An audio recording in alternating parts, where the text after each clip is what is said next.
आप सभी को नमस्कार। मैं पीयूष आज आप लोग के बीच में नई वीडियो के साथ। बिहार विधानसभा में एनडीए के प्रचंड बहुमत के साथ बिहार में उनकी सरकार बनने जा रही है। एनडीए को 202 सीट, शायद इतिहास में पहली बार ऐसा हुआ होगा कि बिहार में 200 क्रॉस की होगी कोई पार्टी या गठबंधन। साथ में विपक्ष की जो सीट है वो 35 सीट है। 35 में 25 आरजेडी की और 6 कांग्रेस की और साथ में अन्य है। लेकिन वहीं एनडीए के 202 में भाजपा 90, जदयू 84 और इसी के साथ जो लोजपा सीट है, लोजपा है चिराग पासवान की पार्टी, उसके भी 19 सीटें आई हैं। तो टोटल 202 सीटें आई हैं भाजपा के गठबंधन वाली सिरे को। अब देखना होगा या समझना होगा आपको कि क्या ये मोदी का फैक्टर था, मोदी मैजिक था या नीतीश मैजिक था। तो मैं आपको क्लियर कर दूं कि इस बार मोदी का कोई फैक्टर नहीं बिहार में काम किया, बस नीतीश नीतीश नीतीश।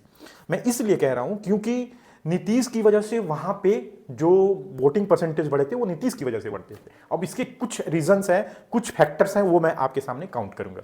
पहला जो फैक्टर है 1100 रुपए जो पेंशन, वृद्धा पेंशन हुआ था 400 से, ये बहुत बड़ा फैक्टर है कॉमन वोट को इकट्ठा करने में। दूसरा पॉइंट 10,000 रुपये जो अभी मिले थे, जो ये जीविका दीदी थी, वो एक बहुत बड़ा फैक्टर था क्योंकि जब अनाउंस हुआ था इलेक्शन उसके जस्ट पहले 10,000 रुपए का घोषणा किया था इन्होंने, और बैक टू बैक इन्होंने स्टार्ट कर दिया था 1 सितंबर से देना, और बहुत बड़े पैमाने पे इन्होंने लोगों के, औरतों के अकाउंट में 10,000 रुपए भेजा, और ये बहुत बड़ा टर्निंग पॉइंट था इस इलेक्शन का। उसके बाद जिस शराबबंदी को लेकर राजद, प्रशांत किशोर रटते थे कि शराबबंदी हम हटाएंगे, लेकिन नीतीश कुमार जिस जिद पे अड़े थे शराबबंदी, शायद ये भी बहुत बड़ा एक फैक्टर है महिलाओं के वोट को इकट्ठा करने में। इसके बाद मैं बात करूं कि परिवारवाद।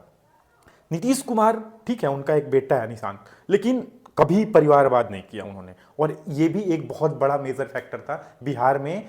इतने दिन मुख्यमंत्री रहने के बाद भी एंटी इनकम्बेंसी नहीं बन पाई क्योंकि इन्होंने परिवारवाद कभी नहीं किया, अपने बेटे को फ्रंट फुट पे नहीं लाया। बेशक उनकी जो एज है वो मोर देन 75 से एबव हो गई है, फिर भी अभी परिवार को इन्वॉल्व नहीं किया इस राजनीति में। इसके बाद मैं बात करूं कि जातिवाद।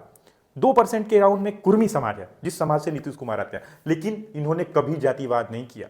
कभी आपने नहीं देखा होगा कि जातिवाद इन्होंने किया। यही रीजन है कि 84 सीट इस बार ये लेके आ रहा है, और साथ के साथ भाजपा की भी नैया ये पार लगा रहा है क्योंकि भाजपा के वोटर्स इंडिविजुअल, अगर कास्ट लेवल पे बात करूं तो इतने वोटर्स नहीं है जो इतनी सीट उन्हें जिता पाए।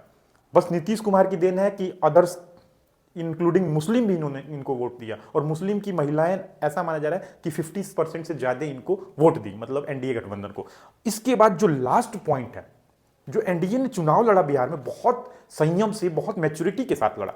लास्ट टाइम आपको याद होगा कि ये नीतीश कुमार के अगेंस्ट में चिराग पासवान अपने कैंडिडेट उतारे थे, और वो भी एक बहुत बड़ा फैक्टर था नीतीश कुमार के सीट को कम करने में। लेकिन इस बार एनडीए के जितने भी घटक दल थे वो बहुत संयम के साथ, उनके वो जो सीट का डिस्ट्रीब्यूशन हुआ था बहुत मैच्योरिटी के साथ हुआ था। ऐसा कहीं नहीं हुआ कि एक ही सीट पे 2 घटक दल लड़ रहे थे, और ये एक बहुत बड़ा फैक्टर था नीतीश कुमार के लिए, क्योंकि नीतीश कुमार के साथ जो पासवान वोटर थे, जो लोजपा के वोटर्स थे, वो भी इंक्लूड इस बार हुए, और यही रीजन है कि इस बार ये 84 का टारगेट इन्होंने टच किया। तो जो नीतीश मैजिक इस बार चला है ना, वो लाजवाब है।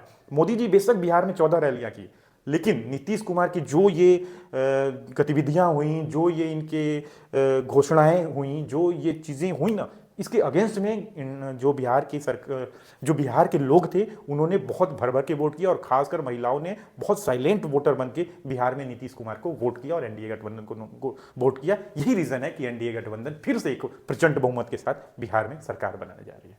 आपको वीडियो अच्छा लगे तो लाइक करें, चैनल को सब्सक्राइब करें।